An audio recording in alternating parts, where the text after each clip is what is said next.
So this is, if I could have like 20 of these, I mean, think about it, with what I owe on this, because I've been in the business for a while, but let's say that I've owned this for 10 years now, and I'm gonna cash flow close to $3,000 a month from this property. And that's after using my rule of thumb for, the debt service and how much expenses I have and everything. So if I had 10 of these, that's 30 grand a month. I don't need any more than that. Who does? Because by the time I get done, moving my assets around and everything, I'll owe next to nothing on both of my houses, my private homes. Right. So it's pretty sweet. And that's time in the market. Time in the market. That's what we're trying to get across, right? With our Campfire Real Estate is time in the market. Time in the market, right? Yeah. It's the long term hold that makes the money, right? Yeah. Yeah.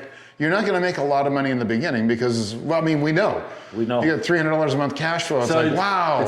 Well, what happened to us at Campfire Real Estate 2 weeks ago, remember? We had some people who were commenting, well, it's easy for you guys to say that because you have it already, right?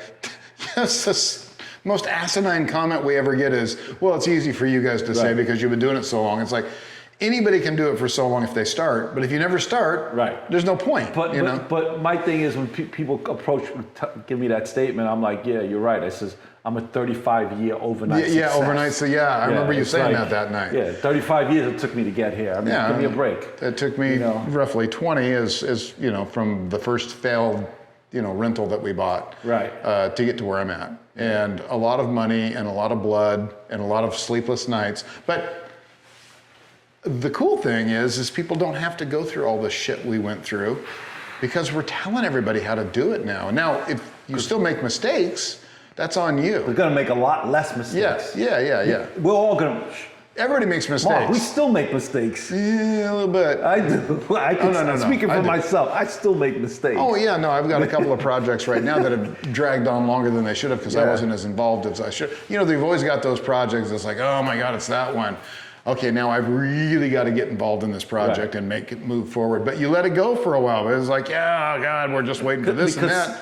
The reality is like, my wife just called me today, actually. She was like, such and such credit cards billed today. I says, she goes, okay, so pay it. She says, well, I'm surprised at you. And I says, remember we were on vacation for 3 weeks? Got back, I had to do those 2 kitchens. Yeah. Had to jump on job sites. Isn't it fun having credit cards with $100,000 balances?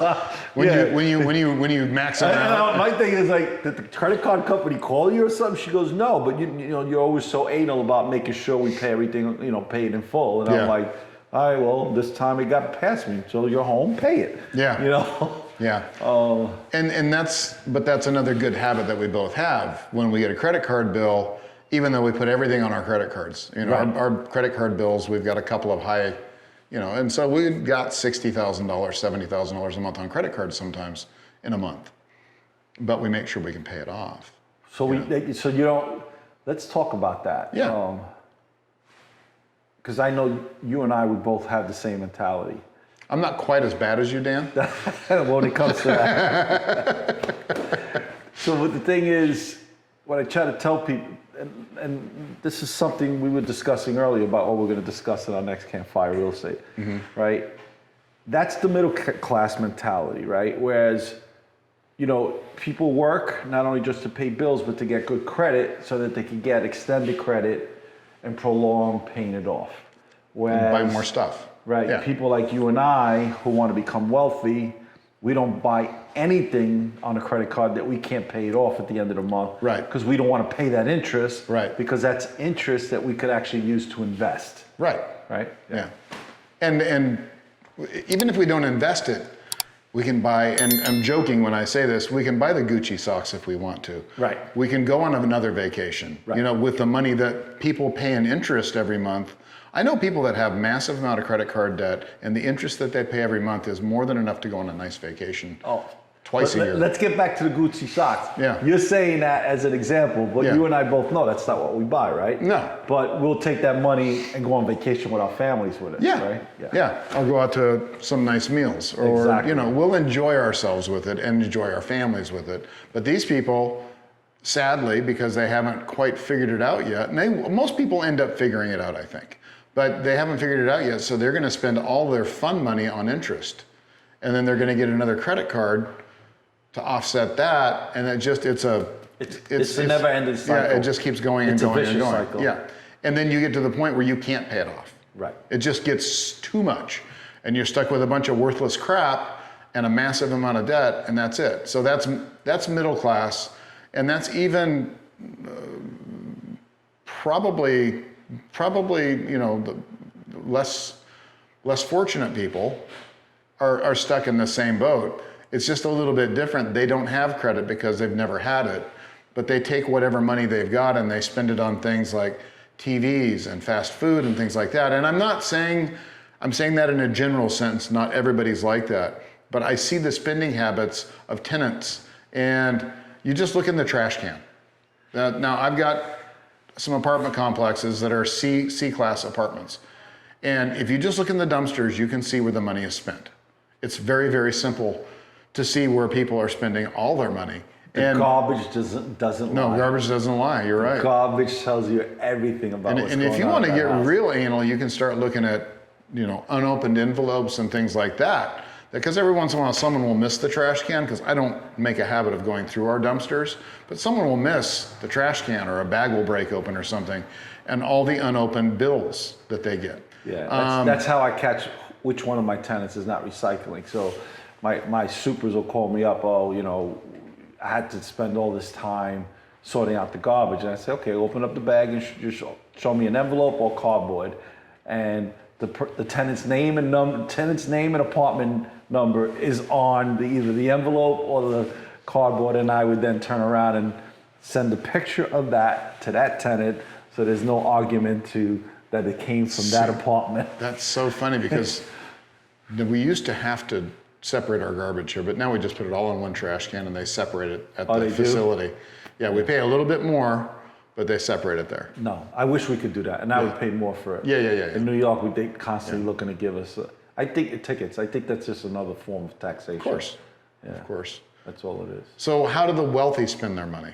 We talked about middle class. We talked about working class. Well, let's talk about even the poor, right? Yeah. So for people that actually work, that are working.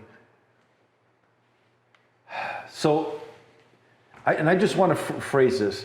I've actually lived all three of those states. I've lived the poor, the middle class, and what the government considers to be wealthy. Because we had this conversation earlier in your house, right? Mm-hmm.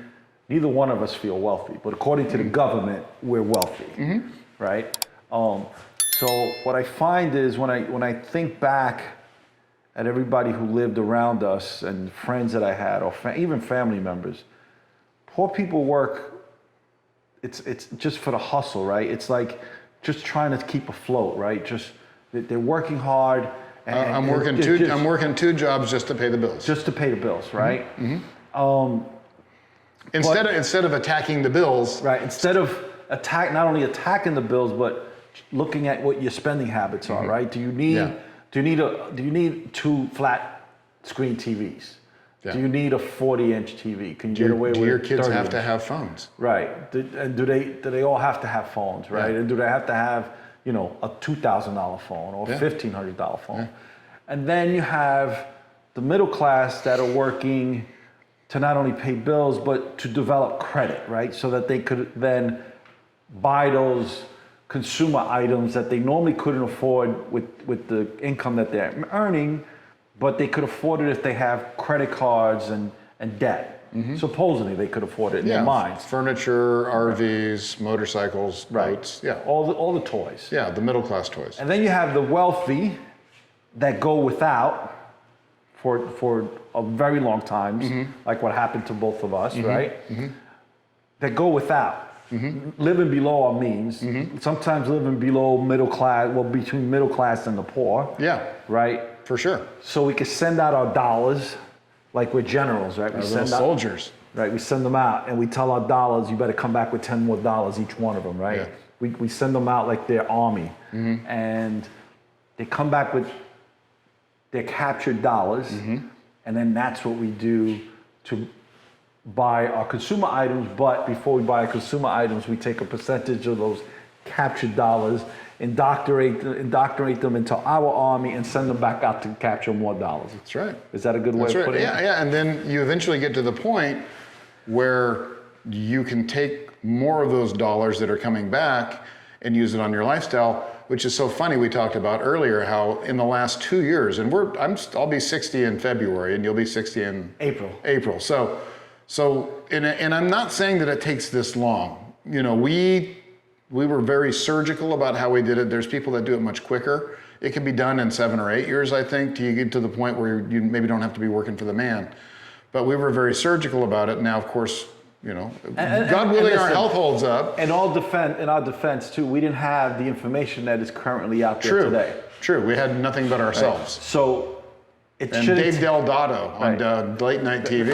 Carl Sheets. Carl Sheets. Yeah. So it shouldn't take a new investor 30 years, 35 years. No, I could say 10 years on the outside, and depending on where you want to be, as little as 5 or 6 years to get, you know, a lot of people are just looking to recapture their income and say they're making $6,000 a month. In the Midwest, $6,000 a month is a lot more than here.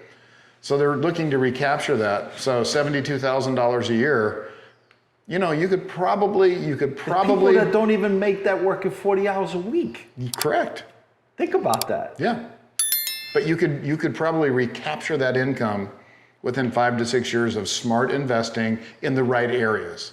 Now, you and I started off investing where we were, didn't know any better, worked out well for us because our net worth is crazy. But net worth, it's important because you can make plays like we make now, but not necessary.